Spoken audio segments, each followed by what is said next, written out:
Assalamualaikum warahmatullahi wabarakatuh. Waalaikumsalam warahmatullahi wabarakatuh. Alhamdulillah, tamu kita di redaksi Suara NTB hari ini adalah Kepala Dinas Penanaman Modal dan Pelayanan Terpadu Satu Pintu DPMPTSP NTB, Bapak Haji Muhammad Rum MT.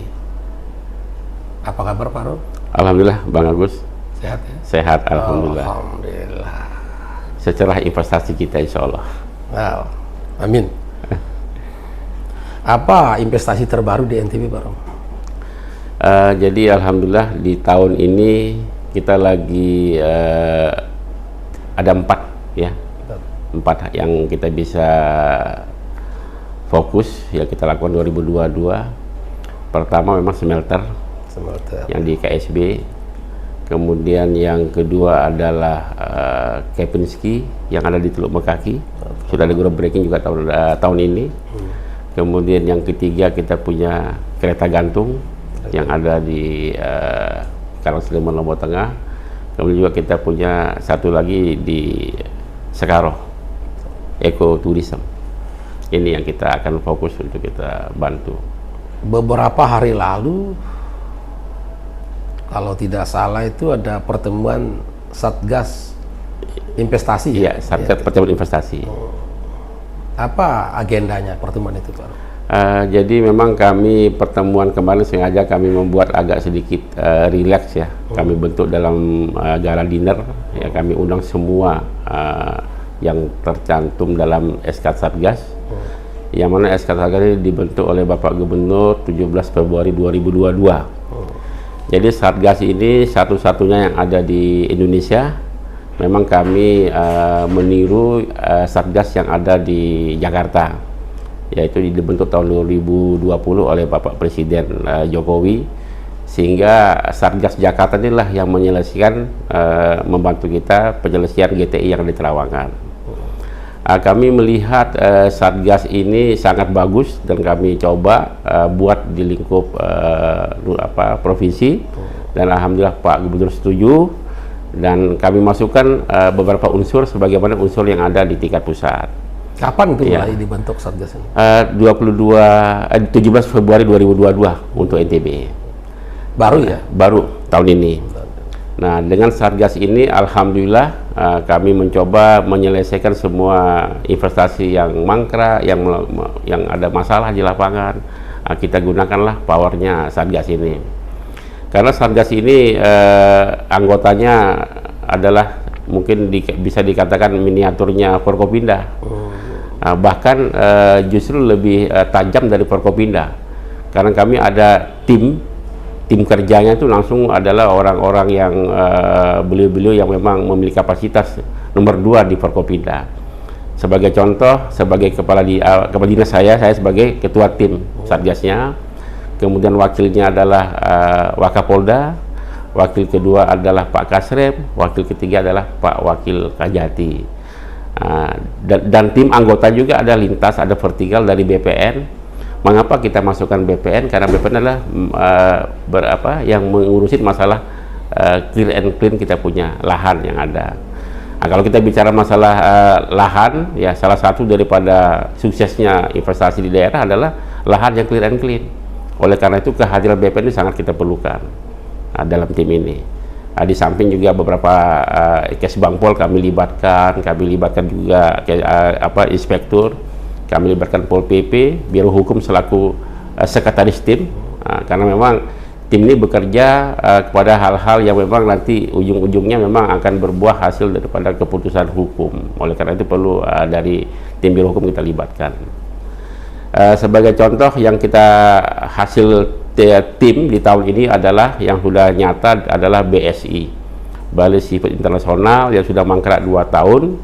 Ini merupakan PMA dari Amerika. Dan ini sangat strategis sebenarnya, karena keberadaan daripada Balai Seaport Internasional ini adalah memang ini kerjasama dengan provinsi, lahannya punya kita, tetapi bangunannya punya mereka, termasuk bangunan dan isinya punya mereka.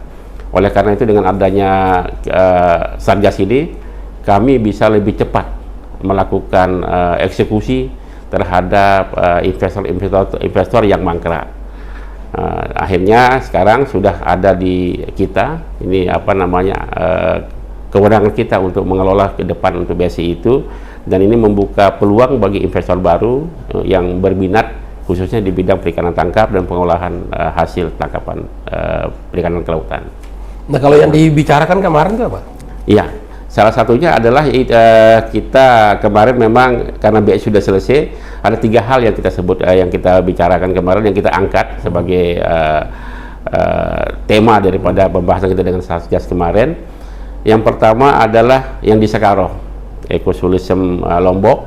Kemudian yang kedua adalah di Desa Mekarsari, ada pembangunan villa Tampa Hills, itu dari Swedia. Kemudian semua ini PMA semua, yang tadi juga ekosistem itu ada Swedia. Yang ketiga adalah di Teluk Mengkaki, Kepinski. Kalau ini adalah memang PMDN.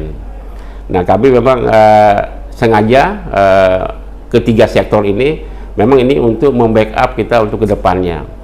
Karena kita ketahui sekarang NTB paling tidak tahun depan 2023 kita ada minimal ada 4 event internasional. Ada WSBK di bulan Maret, kemudian ada GP di Oktober 2023. Kemudian kita juga ada MXGP di Pulau Sumbawa 1 kali, di Pulau Lombok 1 kali. Nah, tentunya ini membuat daya tarik untuk akomodasi daripada tamu-tamu kita yang khususnya menengah ke atas. Yang selama ini kita mendengarkan ya bahwa mereka sebagian tamu-tamu yang menonton event-event ini adalah banyak juga mereka langsung nginapnya di Bali, baru nontonnya adalah kita di lokasi di Mandalika. Oleh karena kita fokus, kita akan mengurai persoalan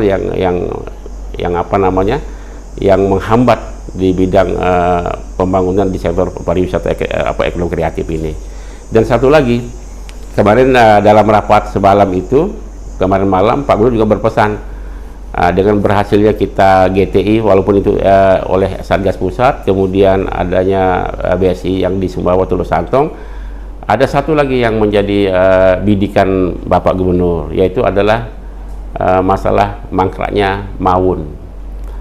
Mawun ini ada lahan yang diberikan kepada pihak investor yang sampai saat ini memang belum ada geliatnya pembangunan. Sudah lama ya? Sudah sangat lama, sudah sangat lama. Sebenarnya Mawun ini sebenarnya 11-12 dengan GTI. Nah, rencana pembangunan apa Mawun itu? Sama, resort juga, hotel-hotel. Itu yang akan dibawa pengembangan pariwisata di situ. Yang saya lihat memang sempat secara sekilas Mawun sama GTI ini mirip-mirip, kayaknya ownernya agak mirip-mirip ini. Makanya nanti akan kami perdalam seperti apa. Kalau memang ini sama yang owner yang di GTI, mungkin lebih cepat lagi kita akan proses. Kalau memang ternyata mereka nggak mampu dalam hal untuk mengembangkan pariwisata di daerah itu. Kalau beberapa investasi besar itu progresnya seperti apa? Katakanlah seperti smelter gitu. Ya. Jadi alhamdulillah sekarang memang di tahun 2022 ini justru smelter ini yang memberikan kontribusi besar ya bagi kita.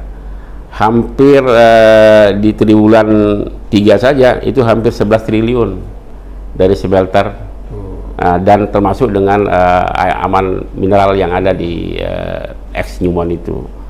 Jadi sekarang mereka dalam proses untuk konstruksi, dan kami juga kemarin sempat ini karena ini merupakan proyek strategis nasional. Kemarin kami menemani tamu dari BKPM, Direktur Dalak, untuk meninjau ke sana didampingi oleh Vice Presidennya Amin Mineral, yaitu Pak Aditya. Jadi sekarang prosesnya adalah memastikan bahwa smelter ini berjalan cepat, sehingga karena dengan adanya smelter ini tentunya ini bisa memberikan nilai tambah bagi daerah kita, karena ini smelter ini kan dia bukan tambang, dia adalah industri rural daripada hasil tambang. Jadi sehingga nanti ketika Sumba Timur Mining yang ada di Dompu, bisa saja nanti sebenarnya nggak perlu harus keluar, cukup ada di KSB ini. Seperti itu. Nah, target operasionalnya smelter itu di KSB kapan tuh, Pak? Katanya diundur sampai 2024 atau apa? Iya, betul. Di 2024. Ya, kemarin kita sudah diskusi, insya Allah 2024 mereka sudah mulai. Tetapi sekarang sudah tahap proses-proses komisi lainnya ya. dilakukan. On proses ini ya? Di proses, on proses. Kalau tadi yang disebutkan kereta gantung, ya kereta gantung oleh Indonesia Lombok Resort ini, insya Allah sekarang dalam proses penjujuan DED. Kemarin mereka sudah mendatangkan 6 orang tenaga ahli langsung dari Tiongkok. Memang kereta gantung ini bukan teknologi sederhana, ini kompleks yang saya tentunya memang tidak ada, masih belum ada di Indonesia tenaga ahlinya. Jadi mereka datang dari pusat, kemudian kita fasilitasi waktu itu. Mereka sempat kesulitan untuk mendapatkan kitas untuk bagi tenaga ahli yang akan mereka datangkan. Oleh karena itu kami berkoordinasi dengan Satgas Pusat. Nah, dengan adanya Satgas ini kami berkoordinasi sehingga dimudahkan mendapatkan visa itu untuk kitasnya untuk mereka datang ke Lombok kemarin. Jadi sekarang dengan tahap DED ini, setelah DED ini nanti mereka akan membuat rencana kerja dalam 10 tahun, yang mana rencana kerja dalam 10 tahun ini harus disahkan oleh Kementerian Lingkungan Hidup. Nah, setelah itu selesai baru bisa dibuat AMDAL-nya. Insya Allah tanggal 18 Desember 2022 ini merupakan rangkaian daripada Hari HUT NTB, akan dilakukan seremoni groundbreaking. Jadi kita nggak mengatakan groundbreaking karena AMDAL-nya belum ada, tapi katanya seremoni groundbreaking, istilahnya cikal bakal groundbreaking itu sendiri. Tapi dasar ini pun juga mereka sudah ada UKL UPL kita. Jadi karena UKL UPL itu adalah merupakan daripada kewenangan gubernur, dalam hal ini DPMPTSP. Nah, ini sudah kami berikan kepada yang bersangkutan sehingga mereka bisa melakukan softnya groundbreaking itu di 18 Desember 2022. Dan insya Allah ini merupakan suatu proyek investasi yang sangat luar biasa, saya pikir bagi kita, khususnya NTB. Jadi memperkaya destinasi wisata yang ada di NTB. Orang juga tidak hanya untuk mungkin nonton sport tourism, karena mungkin tidak sebagian setiap keluarga mungkin bapak ibunya yang laki-lakinya mungkin suka balap. Tentunya yang perempuan, ibunya dan anak-anak gadisnya mungkin tidak suka nonton balap. Nah, mungkin mereka bisa ini semula alternatif. Mereka datang ke Lombok ini tidak hanya berwisata. Jadi mereka bisa menikmati Gunung Rinjani tanpa harus mendaki. Dengan cara ini ada fasilitas untuk itu. Nah, kalau dari sekian banyak investasi di NTB nih, Pak Rum, itu yang mangkrak itu berapa persen ya? Yang belum jalan lah gitu kan? Kalau yang belum jalan sih, saya pikir masih di bawah angka 30% lah, 30%. Ya, yang kita ketahui ya. Nah, ini yang mau dibenahi ya? Ini kita benahi melalui Satgas itu. Termasuk juga yang 70% itu ya memang tidak pengawalan saja, tapi tidak perlu pakai Satgas. Karena kami di DPPTSP dengan adanya regulasi baru di Menpan RB bahwa sekarang tidak ada lagi kepala bidang, tidak ada kepala seksi lagi di DPPTSP, sekarang sudah fungsional. Jadi kami sudah bentuk ada koordinator bidang pengawasan terhadap monitoring terhadap proyek-proyek yang investasi yang ada, dan kita memastikan bahwa setiap investor yang telah terdaftar itu yang telah berjalan kita dampingi terus setiap tahun, dan kita pastikan tidak ada masalah bagi mereka. Ketika mereka ada mendapatkan masalah-masalah yang sifatnya cukup serius dan itu membutuhkan intervensi dari Satgas, kita akan agendakan untuk menjadikan PR buat Satgas untuk melakukan penanganannya. Nah, yang 30% ini itu di bidang apa saja investasinya? Cenderung memang 30% di bidang pariwisata. Ya, karena memang mereka terkait dengan masalah lahan tadi, clear and clean. Jadi kalau kita bicara masalah lahan, kembali lagi ya. Jadi selama ini kita banyak punya lahan ya, lahan yang dimiliki oleh pemerintah. Ya cenderungnya ini banyak adalah lahan-lahan yang dimiliki oleh Kementerian LHK. Tapi sebagian juga adalah masih kementerian di wilayah dinas LHK sendiri. Seperti kereta gantung ini adalah lahan yang digunakan lahan daripada KPH-nya dinas LHK, sehingga kemarin izinnya nggak perlu harus ke pusat, cukup ke kita. Tetapi ada regulasi yang baru kemarin, ternyata walaupun itu merupakan wilayah dinas daerah, sekarang pun semua di atas 5 hektar harus izinnya ke Jakarta. Tapi untungnya waktu itu kereta gantung ini mendapat, termasuk yang di Makaki, termasuk yang di Sekaro, itu dapat izin dari daerah itu adalah ketika regulasi ini belum ada. Jadi ini memang kalau saya bisa melihat ya, mencermati adanya undang-undang CK yang kemarin 11/2020 itu sangat baik sebenarnya, tapi di lapangan itu kok menjadi kontraproduktif gitu kalau saya melihatnya. Sebagai contoh, dulunya kewenangan galian C di provinsi, akhirnya ditarik ke pusat. Di pusat 2 tahun ternyata tidak berjalan dengan baik, tapi ternyata ilegal galian tetap berjalan di daerah. Tidak ada pengawasan, tidak ada surveinya kepada dari teman-teman SDM. Akhirnya kemarin dikembalikan lagi kepada kita. Nah, kemudian sekarang lagi kewenangan kehutanan juga ditarik lagi ke Jakarta. Nah, seperti itu. Kewenangan untuk sumur bor ini sekarang Jakarta lagi. Jadi saya nggak tahu ini. Saya sebenarnya hari ini ada pertemuan di Jogja, tapi saya nggak bisa hadir. Tapi nanti kami akan bawa nih ketika Rakornas di Jakarta tanggal 29-30 November. Jadi kok ini justru ini menurut saya menghambat investasi. Karena apa? Sebaiknya diberikan ke daerah saja. Kembali ke daerah lagi. Ada apa sebenarnya ini? Kenapa ditarik-tarik lagi gitu loh? Nah, jadi kalau mengurusin ke Jakarta, idealnya itu galian C misalnya. Galian itu provinsi atau kabupaten gitu? Provinsi. Ya? Dulu memang provinsi. Mana lebih efektif izinnya di provinsi atau di kabupaten kota? Kalau diserahkan kabupaten kota memang lebih efektif. Cuman kan kita mohon maaf ini kalau kita bicara serahkan kabupaten untuk menjaga kepada faktor lingkungan, teknisnya itu yang memang kita khawatirnya di situ. Nah, tapi kalau di provinsi kan lebih dekat daripada memang di Jakarta. Karena dulu memang legalisasi memang ada di provinsi. Kalau yang sedang berjalan 70% ini, ya. Investasi itu di bidang apa saja itu? Tambang. Oh, tambang. Ya, termasuk yang saya sebutkan tadi di HUU, kemudian ada investasi yang di smelter ya, termasuk juga aman mineral Nusa Tenggara ya. Kemudian kalau kita menyeberang lagi ke Lomboknya ya, di Mandalika juga ada, di luar Mandalika juga ada, termasuk tadi Tampahil tetap berjalan walaupun masih ada gangguan ya. Kemudian Kepinski yang ada di Makaki, termasuk yang ada di Sekaro tetap berjalan, dan yang lainnya masih dalam kereta gantung. Ini yang 70% itu Pak Agus. Jadi termasuk beberapa embrio yang kita Global Hub ini dalam tahap pembebasan lahan, insya Allah akan juga bisa berjalan. Memang kalau Global Hub ini sangat dibutuhkan cukup besar modalnya.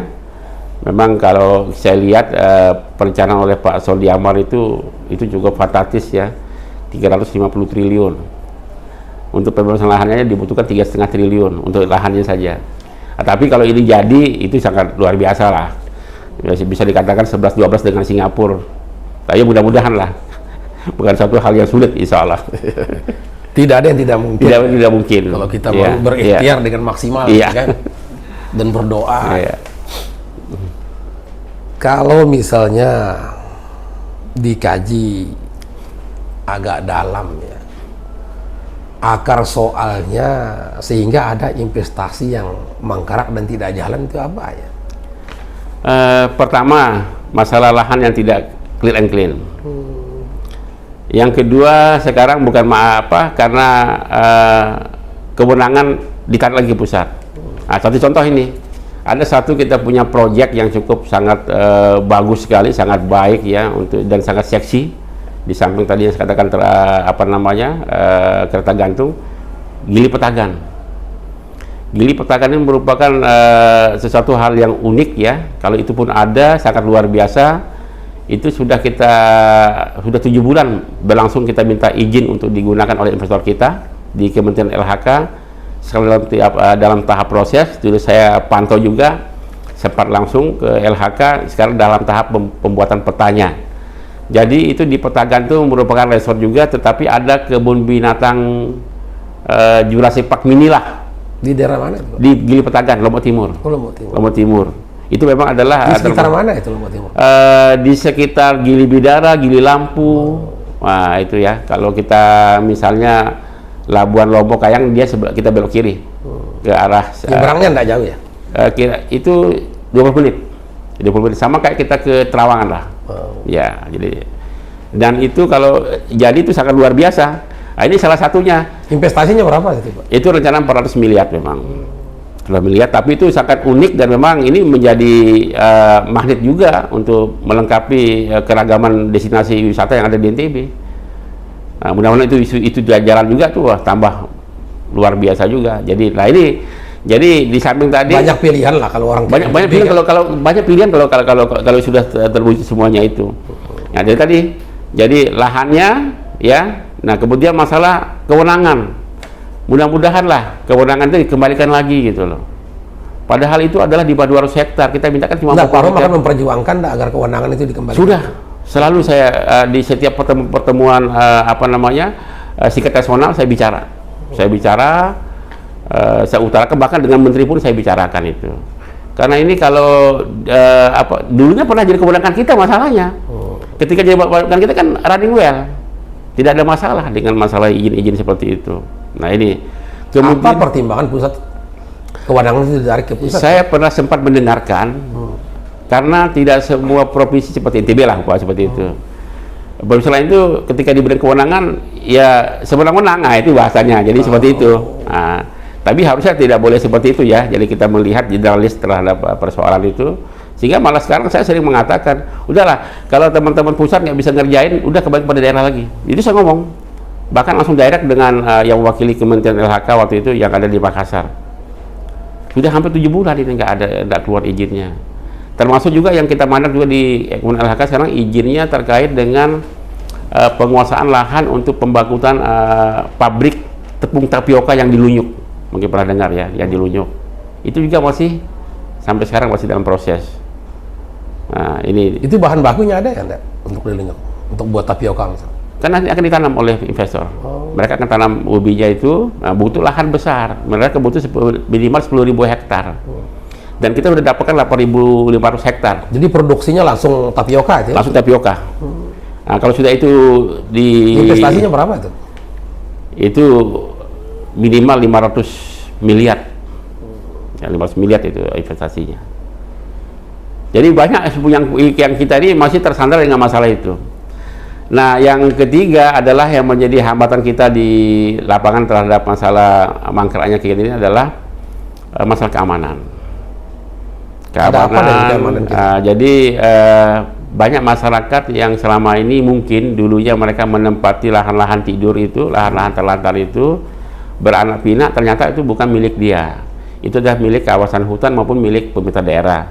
Ketika kita telah mempekerjasamakan dengan investor, itu menjadikan gejolak dengan mereka, karena mereka merasa ini sejak zaman nenek moyang mereka udah membangun rumah di situ. Nah, ini padahal tidak punya alas hak yang, tidak punya sertifikat, nggak ada, tidak punya alas hak yang jelas.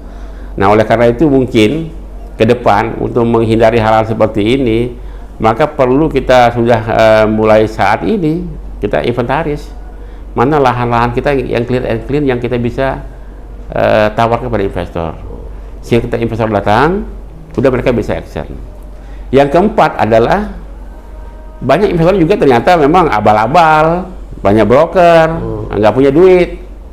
Nah, ini yang juga yang menjadi itu mangkrak. Sudah dapat izin ternyata nggak jalan. Oleh karena itu saya mencoba, walaupun belum ada regulasi belum ada regulasinya tertulis, saya bilang udah, kalau Anda serius, udahlah, kami punya bank daerah di sini. Anda kan investor ini kan punya duit banyak. Udahlah, daripada taruh di BCA, di Bank Mandiri atau di bank di luar negeri, udah buka akun baru di bank daerah kami, 10 miliar aja. Nah, kalau ada itu bentuknya, udah saya akan kawal sampai selesai. Nah, ternyata setelah saya ngomong gitu, besok nggak muncul lagi gitu. Jadi hilang. Jadi akhirnya itu kita ini berarti ini sudah termasuk yang broker. Tapi yang tertarik untuk berinvestasi di NTB banyak ya? Banyak sekali. Banyak, apalagi sejak terjadi apa sejak ada event-event nasional ini. Sebelumnya memang tidak begituan. Jadi makanya kita sangat bersyukur. Kita terima kasihlah kepada Jurohmi mungkin dengan adanya mendatangkan gebrakan event-event internasional ini menjadikan sehingga NTB bisa dikenal. Jadi efeknya besar itu. Sangat besar efeknya, dan saya merasakan itu. Kemarin sempat kami diskusi sama beberapa orang, ya, mereka mengatakan banyak yang agak sedikit mana sih dampaknya event-event ini? Ya, mereka kan ingin yang instan ya. Tapi saya jawab, saya jujur dari kacamata saya selaku Kepala DMDSP yang sebagai leading sektor di bidang investasi, justru ini yang saya butuhkan. Dengan adanya event-event ini orang kenal NTB, orang kenal Lombok, orang kenal Sumbawa, orang datang sini ternyata di Lombok, di NTB ini, di Sumbawa tuh alamnya bagus, sumber dayanya bagus, banyak tempat investasi. Nah sekarang kita nggak perlu lagi kita promosi, sudah dengan promosi dengan sendirinya dengan event-event ini. Nah inilah yang saya sangat bahkan sekarang udah hampir seluruh pulau-pulau kita yang kecil-kecil yang cantik-cantik, yang unik-unik, udah banyak yang berebutan mau masuk. Nah, tapi itu tadi. Tapi hanya di Pulau Lombok atau juga ke Pulau Sumbawa? Pulau Sumbawa. Pulau Sumbawa ini memang sekarang ada yang lirik di Gili Banta. Gili Banta ini adalah terbayang di ujungnya Sape, dan ini sangat dekat dengan Pulau Komodo. Nah, kalau Gili Banta ini dibangun hotel resort, ya, mungkin orang nggak perlu ke Labuan Bajo untuk lihat Komodo. Cukup dari Gili Banta. Mereka pakai speedboat hanya 15 menit ke Pulau Komodonya. Nah, itu yang menyerang wilayah kita. Nah, ini tetap kita jual. Kalau nilai investasi sampai hari ini berapa kita lihat? Alhamdulillah, ini saya mungkin sedikit cerita. Kalau kita melihat 3 tahun terakhir Jurohmi ini, ya, kita di 2020 kita di 11,6 triliun. 2020 kita tahu adalah musim pandemi COVID. Ya, betul. Tapi kita masih bisa 11,6 triliun, di mana ini kita melampaui target nasional yang 6,065 triliun, kemudian target RPJMD kita 11,5 triliun, tapi walaupun lebih selisih 100 miliar ya. Kemudian di 2021 kita lagi naik ya dari 11,6 menjadi 14,89 triliun, yang mana melampaui target nasional 9 triliun, melampaui RPJMD 13 triliun. Ini yang di tahun 2021.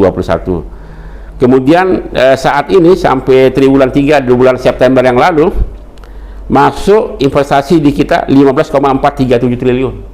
Target kita berapa? Nah, target kita adalah 15,428, sudah terlampaui. Nah, tapi belum melampaui target nasional 18,5 triliun.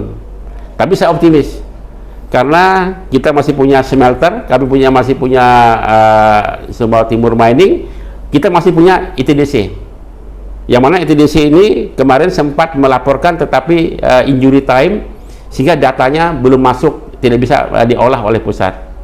Jadi untuk diketahui mungkin supaya jelas ya, masalah LSI investasi ini bukan rekayasa ya, mungkin orang pikir ini rekayasa, ini adalah real. Data real yang disampaikan langsung oleh investor kepada sistem kita. Jadi bukan kita yang menginput, ini langsung investor, dan investor yang menginput dia juga nggak mungkin akan membesar-besarkan ya, merekayasa hasilnya lebih besar, karena dia akan kena nilai investasinya nggak mungkin dibesarkan. Nggak besarkan karena nanti pajaknya gimana gitu kan. Nah dia pasti, justru mungkin saya khawatir juga mereka akan mungkin mengerim relasi investasinya. Nah, seperti itu. Itu kemarin yang sempat di hold dari ITDC 2,8 triliun. Nah, kita hanya membutuhkan hanya 3 triliun, insya Allah untuk mengejar 18,5 triliun target pusat tidak bisa terpenuhi. Jadi itu. Terima kasih Pak Rum atas waktu dan kesempatannya berbincang-bincang dengan kami. Lebih kurangnya mohon maaf. Wassalamualaikum warahmatullahi wabarakatuh. Waalaikumsalam warahmatullahi wabarakatuh.